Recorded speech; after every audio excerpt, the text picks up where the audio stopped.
Hey there. Welcome to session 2 of supporting Black folks healing in the Sunrise Movement. We started off this session with stretching. My name is Matthew. I'm the facilitator, and we didn't have this on the recording. And so for you watching it later, we want to start off with this, and then you'll get to dive right into the recording of the session.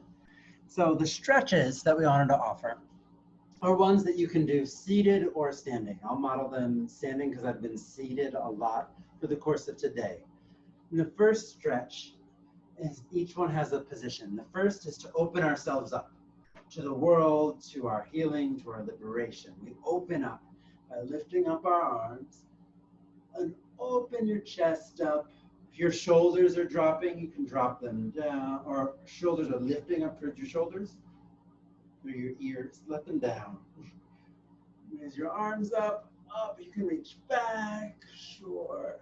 And then I like to lead with my elbows, and we're gonna come down and curl into the fetal position. Let me turn my camera so you can see. And curl in. Let yourself relax in this place of safety. This is the next place we'll go, is this place of safety.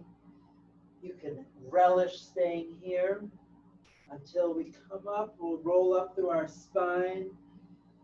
And we're going to let ourselves hang and rest. You can choose wherever in your roll up to just let yourself rest. Let your head, this big weight that you've been holding through the day, just rest. And then you can bring your head back up whenever you feel ready. And what we did is we did this stretch 3 times, and I'll lead it out loud, tell you where I am. And I'm gonna invite you to do whatever will feel good for you along the way. Maybe you meet me in one of these 3 positions. And at the end, I'll let you know when I hit that final rest. And I'll talk about options that people came up with in the session. So the first was reaching up.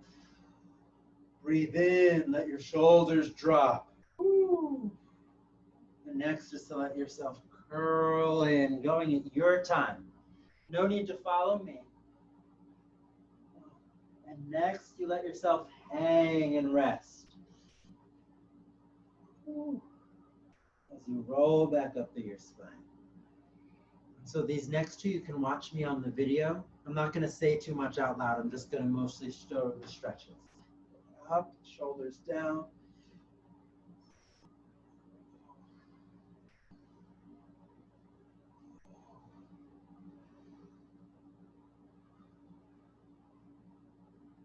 Do whatever feels good to you along the way, like I'm shaking myself out a little bit. Bending my knees when I curl in before I then rest. One last time. I'm going to lead us through shoulders down, arms up, heart open. Twist to the sides, reach over left. Any other stretches in this area that feel good to you. At some point, we may meet in the fetal position curled up. Letting your arms hang. Then we come to rest. Wherever you want to rest. Feels good at different parts of your spine. Anything last things you want to do, maybe rolling your neck to the sides. And then coming back. So these are the stretches we did to start off this session. And the rest of the session is ahead. If you want to return to these stretches, just hit pause or go back to the beginning. So glad you're joining us. Hi, y'all. So glad to be with you again. And for some of you, the first time. My name's Matthew, and I'm the facilitator, supporter, guider for this time. And I come into this with a real invitation for you to show up however you are. Come in with your comfort, your uncomfortableness. You're like, I really want to go sit on that couch. You can sit on the couch. It's fine. I also do not get offended if you're like, I really wish there was background music, but there's not background music and you start playing your own. It's okay. You got us around copyright law then. Fantastic. And this is the second of 4 of these sessions in July, supporting Black folks to integrate more healing into the organizing work that Sunrise is up to. And so we did some stretching. Now I thought, let's go towards a game. Like, what are things that often don't happen in the middle of organizing? Although Sunrise sometimes has some games. I thought, if Sunrise has some games, we should have some games. And so this game is called Yes, Let's. Yes, Let's is the name of the game. And what happens is somebody says, like, let's all eat an ice cream cone. And somebody says, yes, let's. And so you can pretend to eat an ice cream cone before it all drips off your hands. So how about join me? Let's eat an ice cream cone. Let's eat ice cream. And then eventually somebody else is going to say something, because I mean, like, if you eat ice cream all day, eventually you sort of get a stomach ache. So who has something else for us to try? Let's wipe our face with a napkin.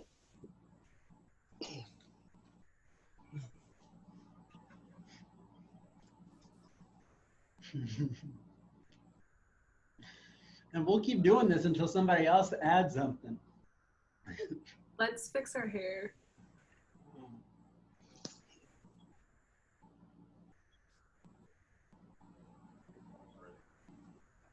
Thank you.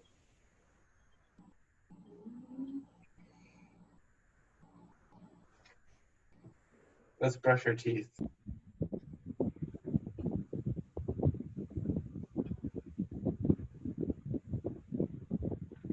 Let's read a book.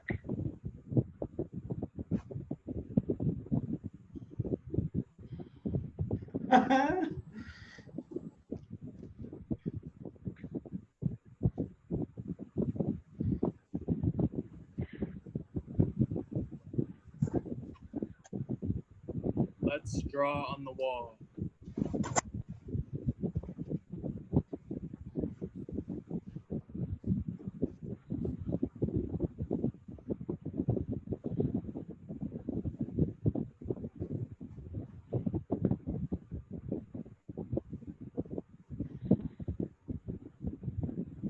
Maybe 2 more.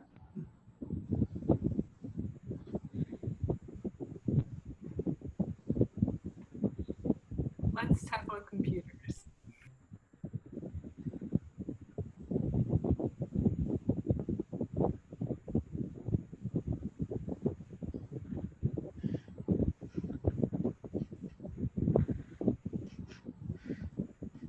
I love how the serious faces showed up for the computer.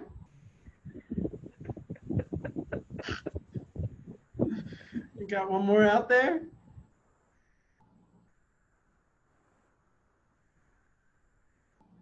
Yeah, let's run in place.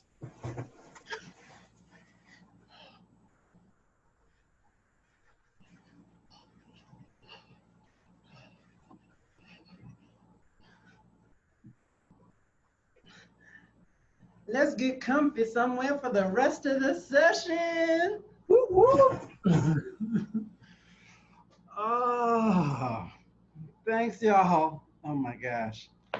If you ever need a quick icebreaker game when you're organizing, yes, let's. You can go for a very long time. Very, very, very long time. Oh, cool. How was that? How was the game? See some thumbs. How was it to follow the things other people said to follow?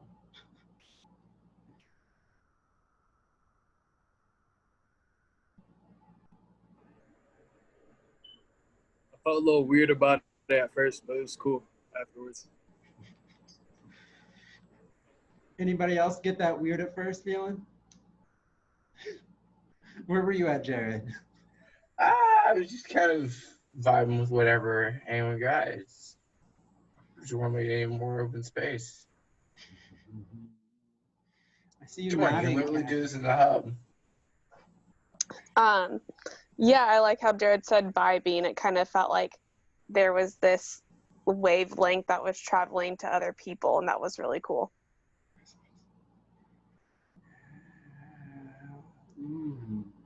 So I think that's a bit of what that like vibe, that recognizing when we're vibing and recognizing when we're in reaction is a bit of what we're going to dive into today. Like, when is it this feels good to enter versus the, wait, I just did that thing spot. And so today's session is going to focus on trauma responses in the broad category of them. This is not therapy. We're not going to go into deep therapy land, but at the same time, there might be material that you talk about. And again, everything that gets shared by you, you get to choose whether or not you share anything. It might be sensitive at some point. It might be like just harder material. And I just want to lift that up along the way, that is also might be a reality of yours during this time. And to help us get into it, I want us to talk a little bit about like, how do we get grounded? How do we center ourselves? Before we go into like talking trauma response, we're going to focus a little bit on like, how do you get grounded? And I'm just curious, like when I say even that phrase, curious what that means to folks who are here.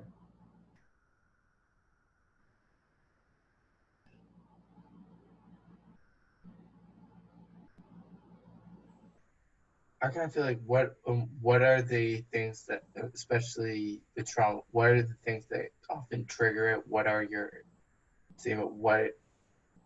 are some things you react heavily to, and how might you think about that reaction kind of going forward?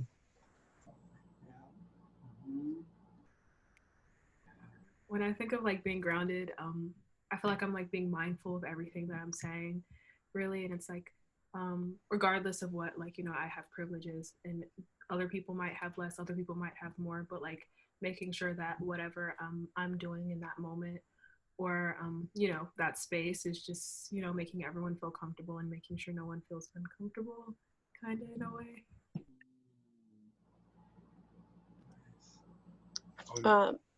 Oh, go ahead. Go. It's okay. Sorry. I was just gonna say that when I think of grounded, I think of when I feel safe or when I feel at home.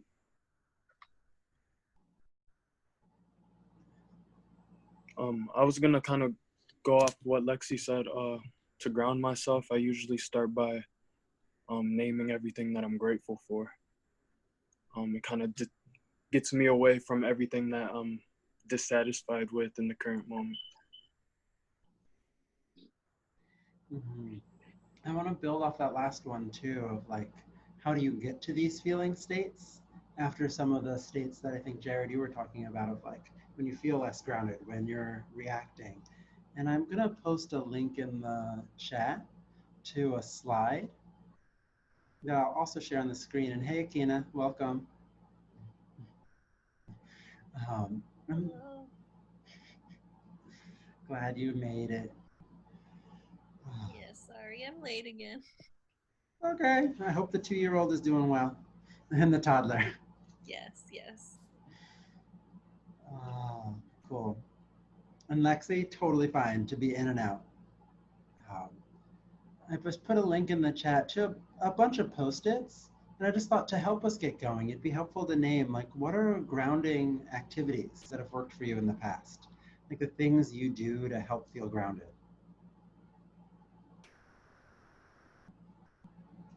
And if you are not about to mess with some Google Slides at this time of the day, or it's not working for you, you can also write in the chat and I can copy it over for you.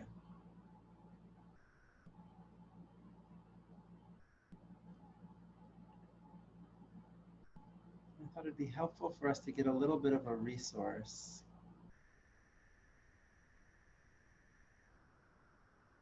On slide number 2.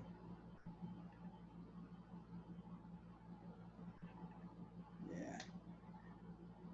Yes. Yeah, breathing exercises. Meditation. Mm. And Kathy, how do those breathing exercises help you out?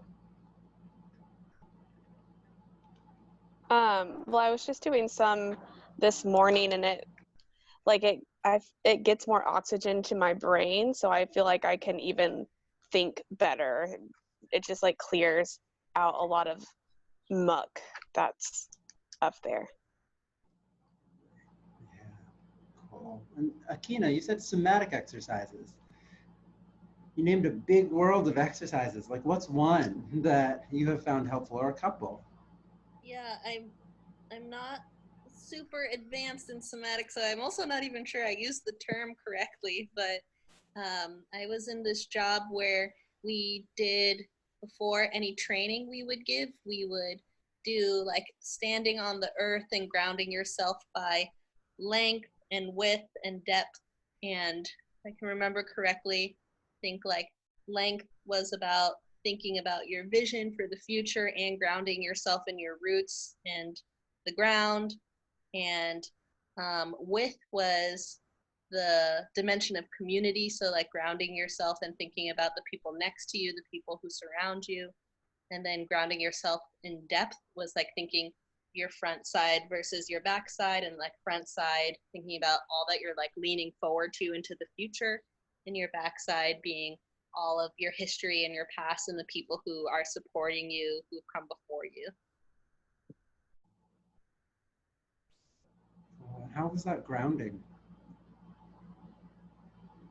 I think it forced me to think about the like whatever I was going into as something that I wasn't going into alone. I was going into it like with the other people who were doing the exercises with me, and also like especially the width and depth dimensions, thinking about like all the other community members who I had around me, even outside of the room, and thinking about like my ancestors and all the folks who've come before me who are supporting me and like helping me continue forward without leaning forward too much into the future.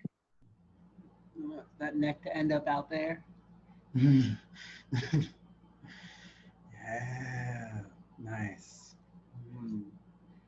So it sounds like, I think everybody named something. You got at least one tool in your toolkit around supporting grounding. And I love the simplicity of like looking around the room to find something blue.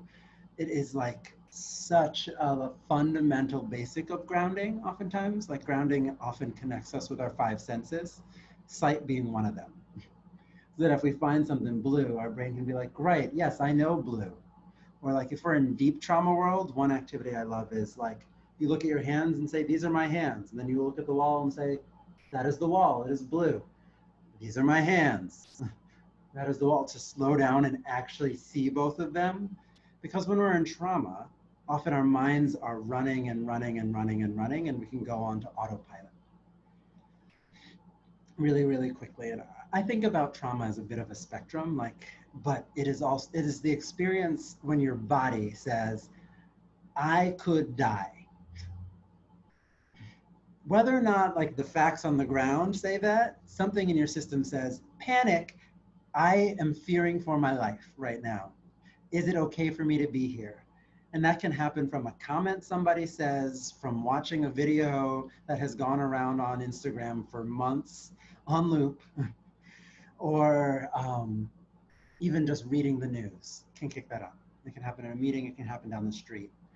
And so we're gonna dive into like noticing some of the core reactions that show up in the middle of that. And then think about, so then what do we do? So with that, I invite you to just notice your body before we go any further. And just notice how you're feeling right now.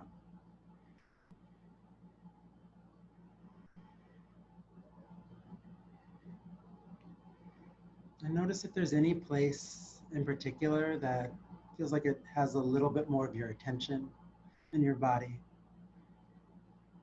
It doesn't have to make sense.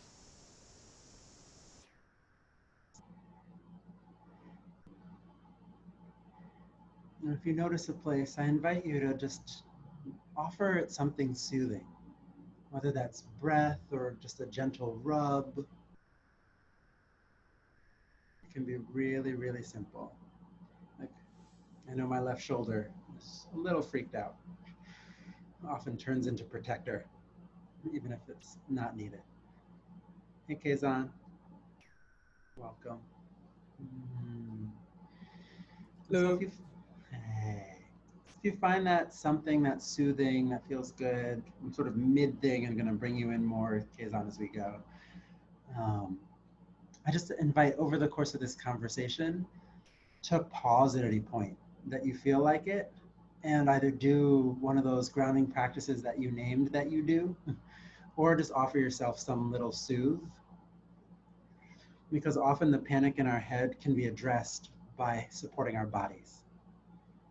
This whole mind-body connection thing that happens. And now we're going to go into sort of story time to prep for y'all, to think about your experiences in Sunrise and like what trauma responses show up for you. And I'm going to share my screen for a moment just to talk through some of the basic responses. We're not going to go far in depth about them, but I do want to offer you these because they feel like a useful framework. In that there are 4 responses that people often show up in. One is to fight. It is that feeling of like someone yelled at you and the only thing you know to do in that moment is to yell right back or to push back right away. To say that's wrong and you need to change right now. But it comes in all of these responses, none of them are bad. They just happen quick. And so you might be in a meeting where suddenly things feel like they've escalated really quickly. That's often because a fight response gets triggered. Another response is flight, which means like run out of the room, run into your notebook and not look at anybody. Also like get sleepy. That's my way that flight often shows up is I get really tired all of a sudden. I'm like, I don't know if I can pay attention to this conversation. Another response is to freeze, like you just can't move. Some part of your body freezes. Your words can't come out. Something in there that it limits your ability to move. Like for instance, I did some organizing in Ferguson after Mike Brown got murdered. And after I left, my feet would get stuck to the ground. And friends were like, you're just not moving your feet as much as you used to. And I had to work on the trauma that I had from that experience to help get some movement in my feet again.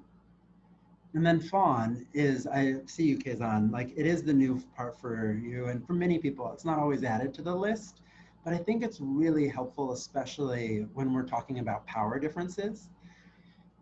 Because it's the moment where someone really tries to say, no, it's all right, or go ahead, do the thing, because to try to stop getting attacked or having more experiences of being traumatized. People try to please or comply with the attacker.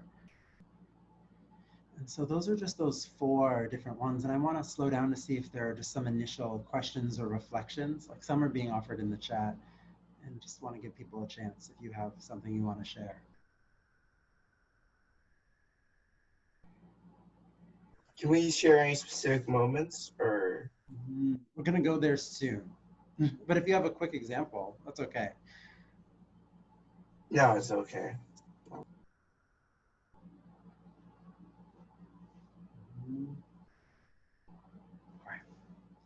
So then before I keep sharing, it sounds like, Jared, I took your comment as a sign, like people might be ready also to share with each other. And so what I want to invite you to do, I'm going to stop my screen share for a moment. And I'm going to ask you to think about Sunrise. And has anybody ever experienced racism showing up in Sunrise? Like anybody? Ever? A little bit. Teeny bit, not so much. How about in other spaces that you've been in? ever experienced it?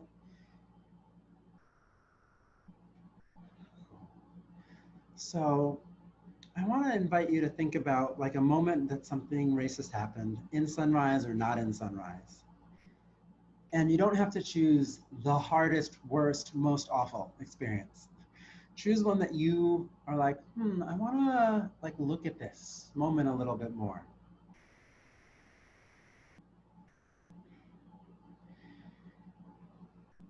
And then I want to invite you to think, how did you react when racism showed up? What was your reaction? And what I want to give you a chance to do is then we're actually going to be in 2 small groups. I think one will have 3 people and one will have 4. And just give you a little bit of time to just share about the experience you had and your initial reaction. Was it fight, flight, freezing, fawning to some level of dosage? Like fawning can go as deep as like groveling and crying on the floor. Or it can just be like, yes, yes, yes. Oh, it's okay. Yeah, it's okay. So there's a spectrum that each of these can look like. But I want to give you a chance to say, this is a reaction that I've had in the past. Start to grapple with that and get support from others to think through it. And then we'll circle back to like, so what do you do with that? Any questions about what we're doing?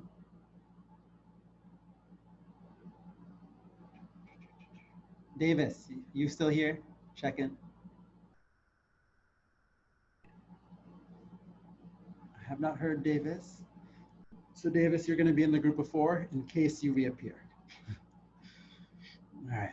So what you'll do, you'll have about 10, maybe even 15 minutes to talk. So take your time and ask questions, and then just to figure out like, what is your initial reaction? Because we can't get more agency if we don't notice the unconscious things that we go towards. And so that's what we're going for here, is like notice what we jump into automatically. All right, I'm going to open up the rooms.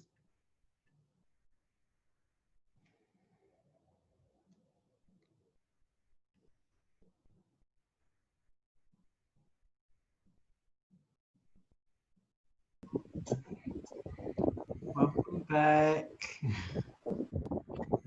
I want to invite folks to just write in the chat, like, how was that? How was that for you? How are you feeling right now?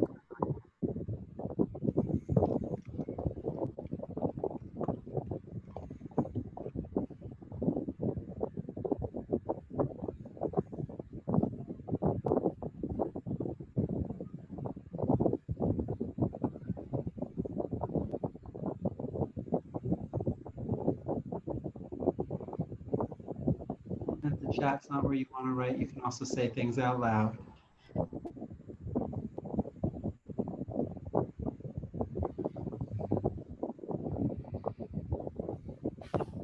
Hear the multiple emotions.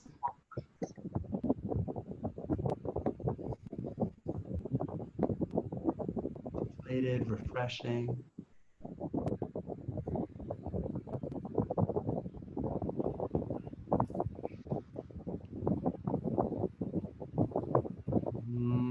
The nodding, the validation from others.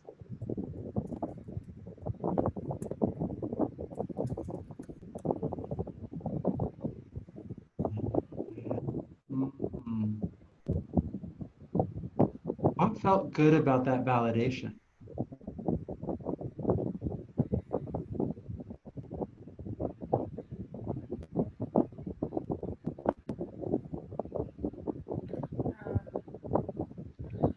I think for me, it felt good to know that I wasn't alone in my experience and how I react to them. And I got some validation about not having to fight with people when they're being racist in my direction. It's not my job always to educate them.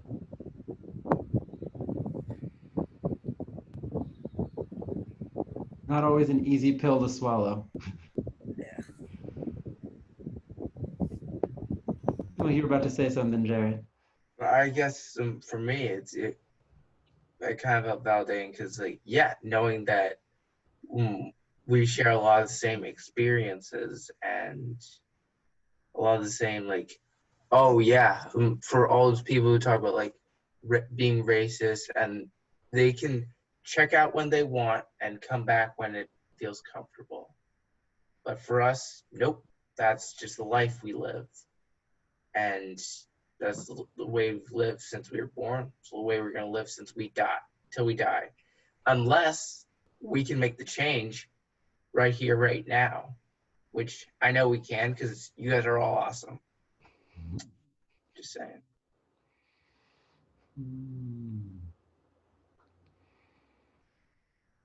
Yeah, I hear that. Validation all around. Yeah. Ooh, let's just take a moment to, I invite you to take a deep breath if you haven't yet since you've been back.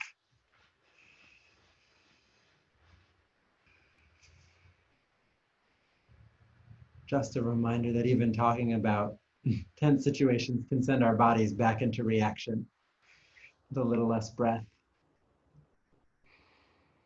And when you say the change, because a couple people are saying the change, what's the change? What's the change that's getting talked about here?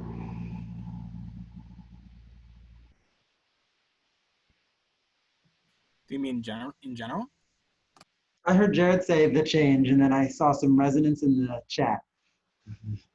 We can make the change happen. So I was like, what's the change? Yeah. So it might be general or specific. I'm trying to figure it out. Yeah. First of all, get rid of police and ensure that, oh, hey, and yeah, just delete all forms of racism, get rid of the prison system. Yeah, restructure institutions, reparations, basic history, teaching the history of racism and oppression in history class, rather than using us as tools for that. The change. The big one. Could I add on to that? Please. I think the change also means change internally. I think it means change in particularly how I use my labor, both mentally and physically.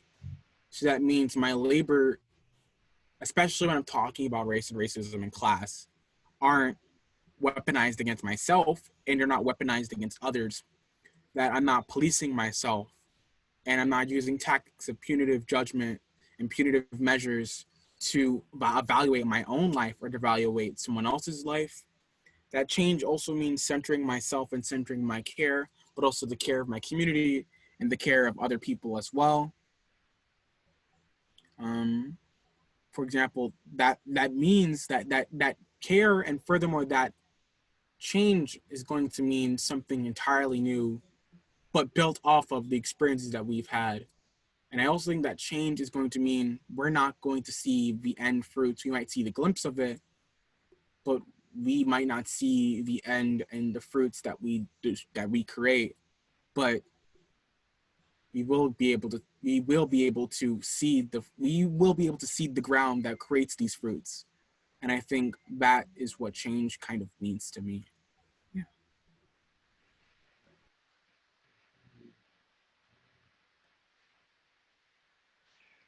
I see some nodding too.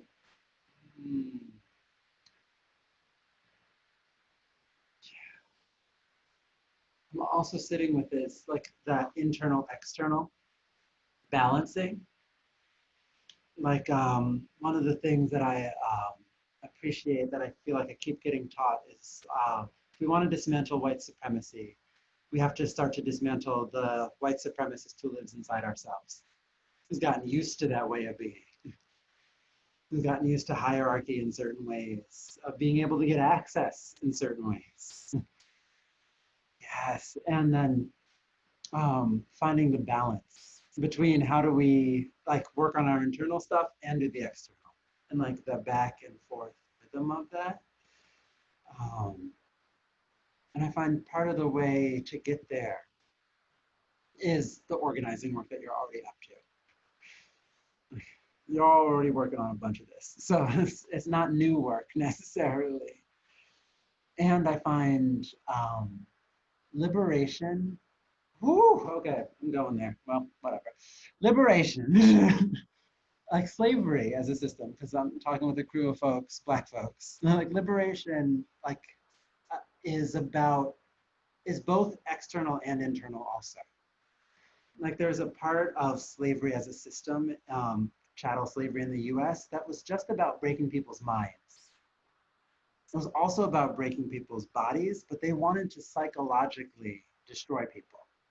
And so the ways that people approached the beating of slaves or the lack of sleep deprivation, and when they did that, I was reading a great novel last summer, and it was just reminded me of the ways that people, slave holders would stop beatings before people were like, this is too much, and their bodies would just shut down.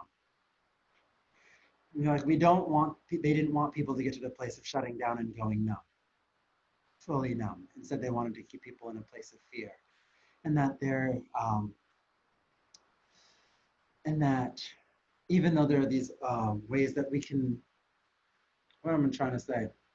And that part of, I think, what came out of that is people actually saw the choices that they had still, started to get upset about the systems that are there, and started to push for change and recognize how can we now, in this moment, recognize the liberation that's available to us. Because if liberation is always something that's 200 years away, we are always telling ourselves, well, it's gonna come one day, well, it's gonna come one day, well, it might come another day. And that policy-wise, it makes sense through the fights. Politically, in schools, absolutely, all of those are true. And how do we get to live our freest self now? Especially for y'all organizing in multiracial community, cross-class community. How can the liberation that you strive for be present? And one of those ways is grounding, getting grounded in the present moment to see what actually is changing. Not all. I feel like I'm getting into spiritual woo-woo land. So I'm gonna stop sharing for a moment and be like, okay, I shared a lot. Just hear other thoughts too. I wanted to add to the thoughts that are being offered. I can stay in spiritual woo-woo land for a long time, but it's just me putting on the brakes to give other people some space.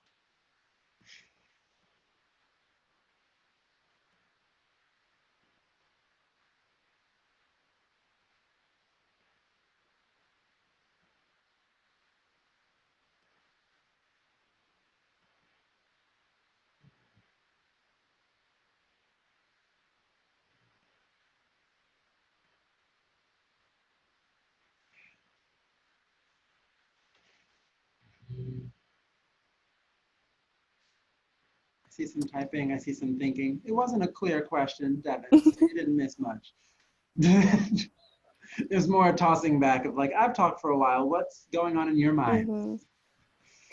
Mm-hmm. I think that what you're saying about liberating ourselves is really resonating with me. I just read a novel. I would suggest it to all of y'all. It's called Homegoing. You ever heard of it?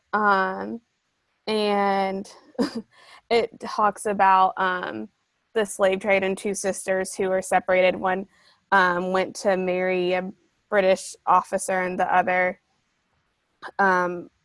one's family line was sold into slavery in America. And just the kind of what you're saying, Matthew, emotional warfare that is done to people and how it can still live in our bodies.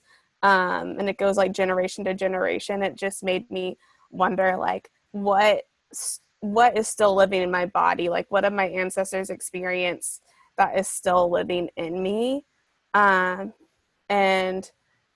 during these times, I think one thing that's been really hard for me is seeing all these external things, going on and wanting to be part of that fight, but like getting burnt out because I still have a lot of liberation to do for myself. So just like wondering, I don't know what the answer is, like, how do you do this work and at the same time be liberating yourself? I don't think there's ever going to be like a right answer to that. But that's something that's been on my mind a lot.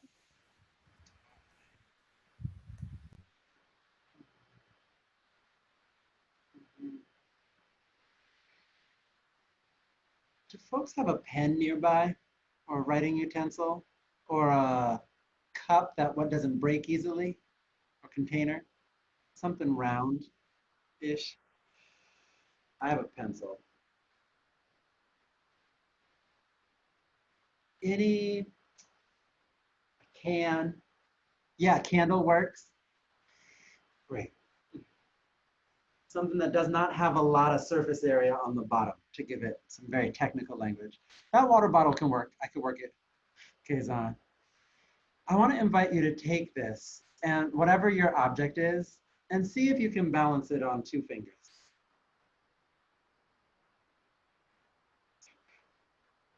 And see, what does it take for you to try and do this?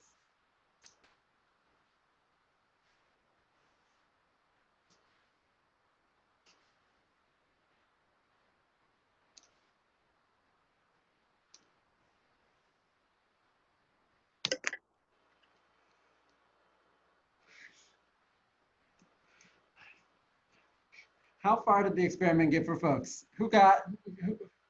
How did you figure it out? It takes a lot, Ronnie, yes. A lot of what?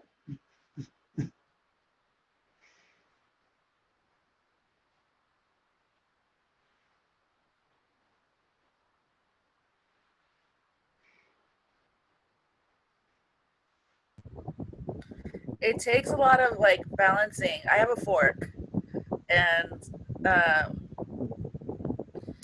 it takes good hand-eye coordination and balance on my fingers, and I would say a good understanding of gravity.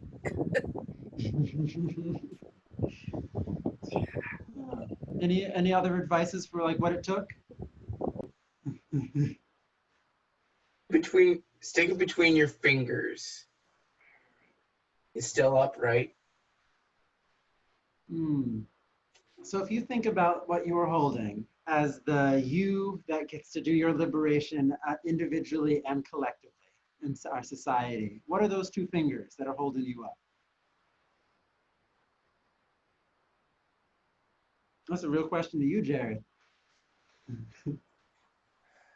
I'd say my self-actualization, self-improvement, and just the need to show others and prove something. And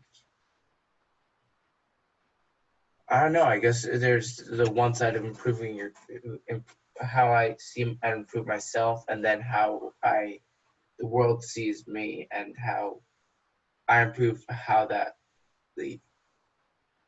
they can perceive me. I don't know if that makes sense. I also read that comment, Kazan, in the chat too. I'm like, wish I knew. Because it feels like it goes a little bit back to the thing you were sharing, Ronnie, of like, it took a lot. Like balance is never something that can live in stillness. Balance is always about adjustment, adjustment, adjustment, adjustment. Any acrobat would tell you that a lot of acrobatic handstand training is like, how do you lean forward, then lean back, then lean forward, then lean to the side, then lean to the other side, then go back, and like stay in that balancing act, because that's the effort. And that for us, even as we're holding our individual liberation alongside our collective liberation, it is again balance.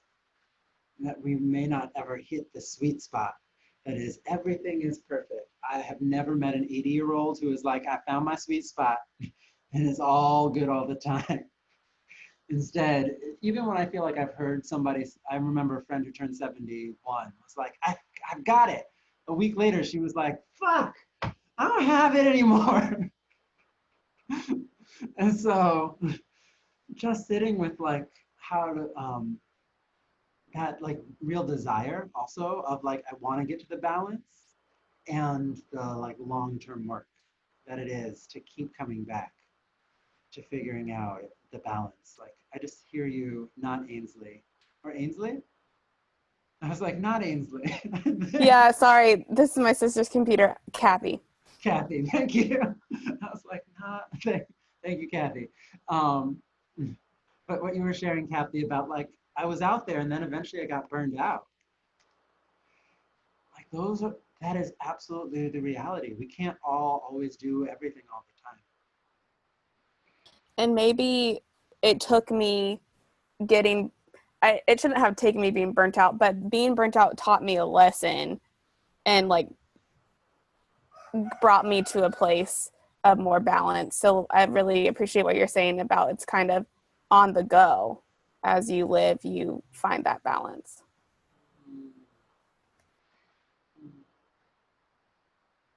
So what Kathy might you say is useful about what happened first? Like before you started to find the balance?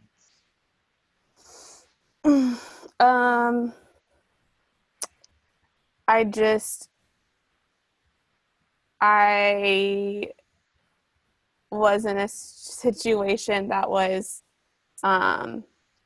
like time and time again traumatizing and like stealing from who I was, and I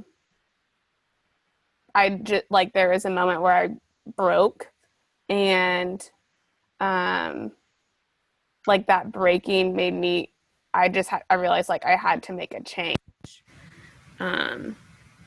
and I never wish that on anyone, but it did help me make that change.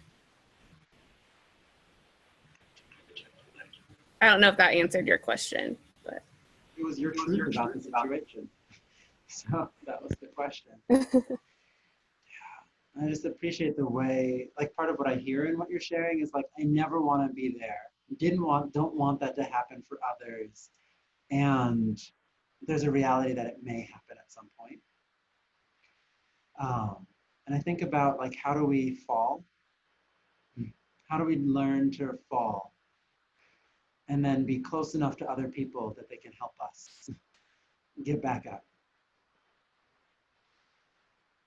And so what I wanted to do is just like, since we've been in like the of like racial trauma for a while, I want to invite us to do a little bit of reflecting on like, what are some of the stuff that we get from our ancestors that helps us keep going?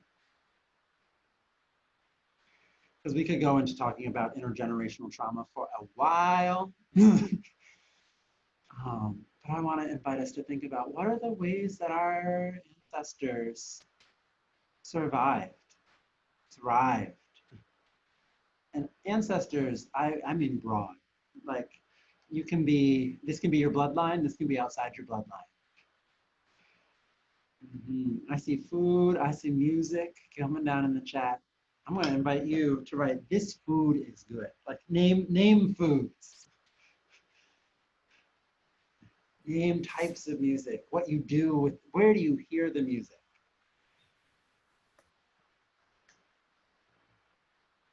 Yes. I'll ask you to name one, Kazan. I'll ask you then to pass it to somebody, and then they can name something. All right. Shit, so much good food Black folk know how to make, right? Or four. I'm gonna say baked mac and cheese because that shit's just bomb. No one can tell me otherwise. And because Devin agreed, I'm gonna send that over to Devin. Dang, you just kind of like picked the top tier one and then passed it on to me. I say. Since he already picked the best, yeah, I don't even know. Greens. That was the first vegetable I ever liked. Greens, for real. They hit. A hardy green that grows through the winter. I'll pass it to Kathy. Gumbo. What's some of the magic in gumbo? The texture that's like unlike anything else. I can't really describe it. The slow work that goes into it. Slow cooking work.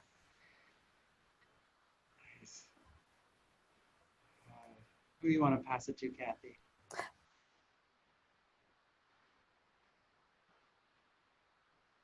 Sorry, Jared. If you guys didn't hear me. All right, I'm gonna go with gumbo, but I'm gonna go more specific. I'm gonna say shrimp gumbo, shrimp and sausage. My dad makes them awesome. And then Matthew. I'll pass it to you, Akina. The gumbo or just stew like things is making me think of oxtail stew, or just like, and I also like that one because I feel like that's in a lot of different kinds of culture. I mentioned to my small breakout group that I'm Black and Japanese American, and I think like oxtail shows up in a lot of Asian cooking as well. Totally. I'm gonna pass it to Ronnie, if you're still there.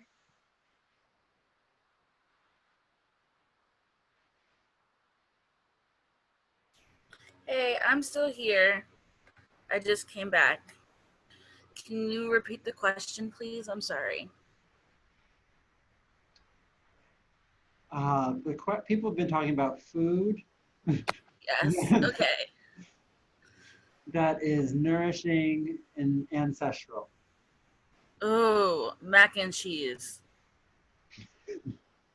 Yes. That is definitely both nourishing and ancestral for me.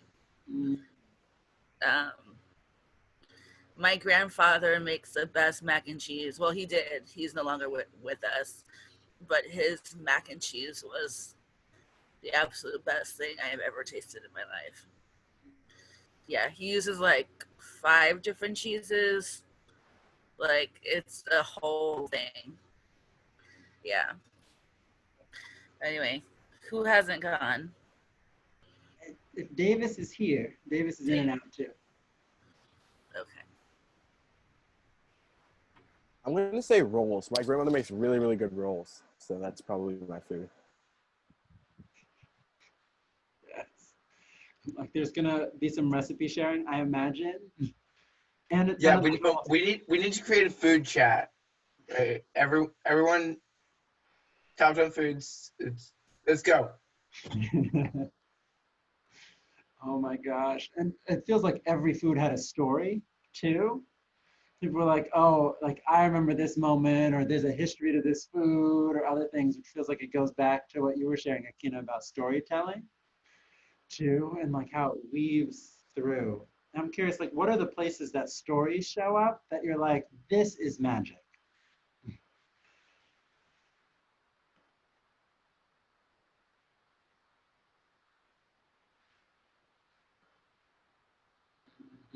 Bye, Kathy. We'll be back on Wednesday. So.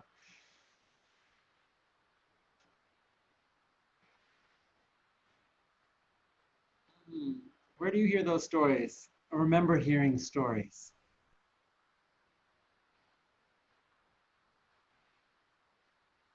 That feed you. So.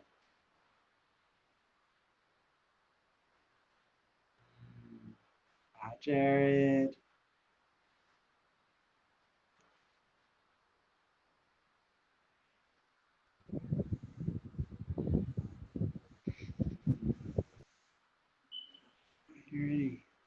Go for it. I think the stories that feed me are the stories like with a lot of struggle. like specifically from my grandma, because they like kind of, when she was young, they fled from Mississippi to the Chicago area to escape the racism, but they got here and it wasn't as out in the open, but it was the same because it was just covert racism. So like I don't know, those stories about how she grew up back in the 50s and the 60s, those kind of feed me because it gives me the motivation to keep fighting. You know what I mean? It's like an intergenerational fight. It's not just me. It's passed down. The fight was passed down. I'm charged up. I'm ready. You know what I mean? Tag me in type of feeding. So yeah.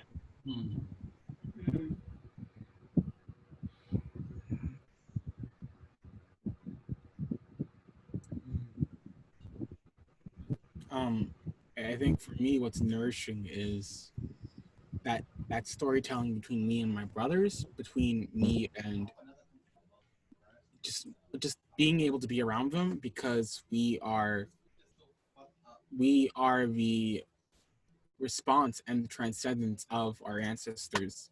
And I think one of the things that was originally a struggle for me is, I don't have people who are activists, but I do have storytellers and people who are the result of the beauty that is Blackness. And I resonate a lot with my brothers because we just vibe, right? We tell stories, we joke around, we fight a lot, but we are going to be the ones to create a future that's meaningful for us. And I think that's what makes me happy. I like telling stories to my brothers. I like sharing experiences with them, even when they're really annoying. And I think that's what makes me happy. And I think they care about me, even with all their flaws. Yeah.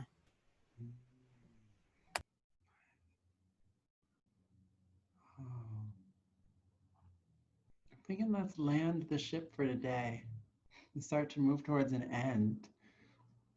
I have 2 requests as we end. I know Deja had an email list that she sent announcement messages out to, and I hear some recipe requests also in the chat. If I wonder if anybody wants to start and offer a recipe in that group to help people actually it could even be in a chat if you have a chat somewhere. I don't know your internal organizing among Black folks in Sunrise, but okay, I hear this biscuit recipe is being asked for too. I see Akina also asking for this biscuit recipe. Anybody want to start a request in that group?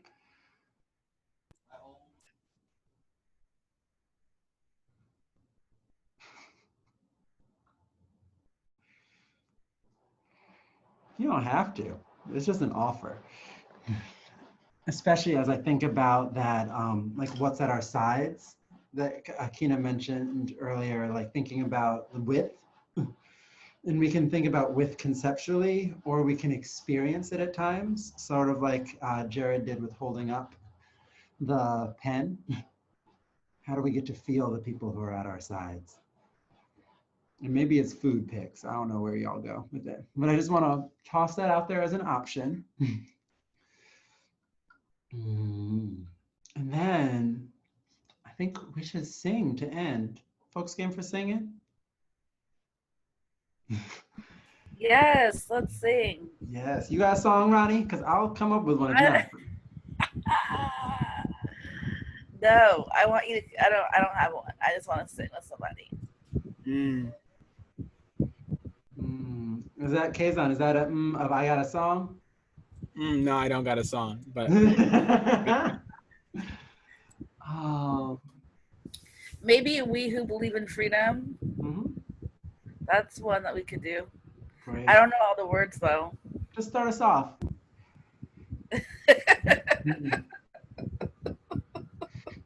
Now I'm shy. I hear that. I spent my week with shy people. So you can take a breath.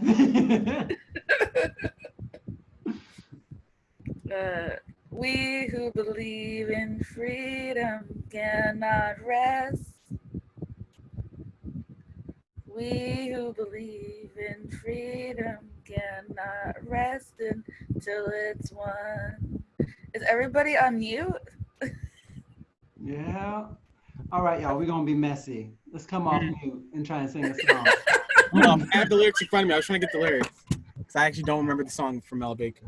Yes, I'm staring at the picture on my wall of that quote. Tricks to the chat, Kazan. I'm on my Oh, phone, shit, you want so to I post it to the can't chat? pull up. Give me a second. We who believe in freedom cannot rest.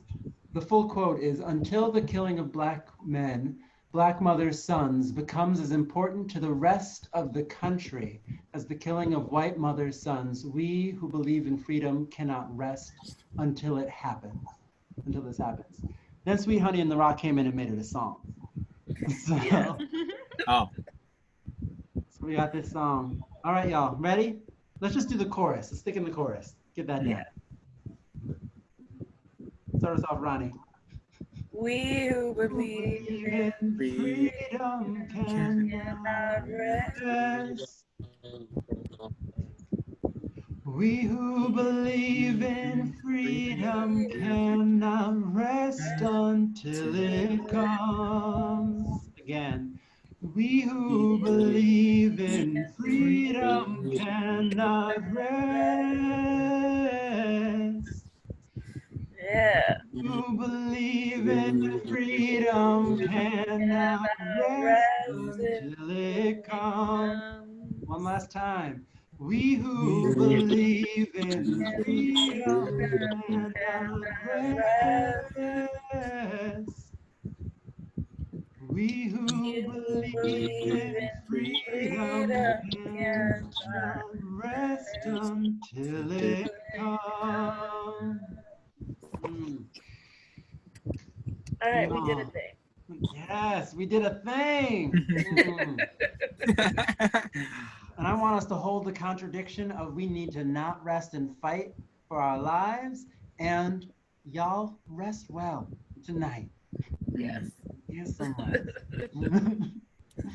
Thank you. We'll be back together on Wednesday at the same time if you're able to join. And if not, next Monday is our last formal time together. We'll figure out if anything is happening after that. But we know that we have these two. Thank you for the night. Thank you. Thank you. Fun. Bye, everyone. Bye, everybody.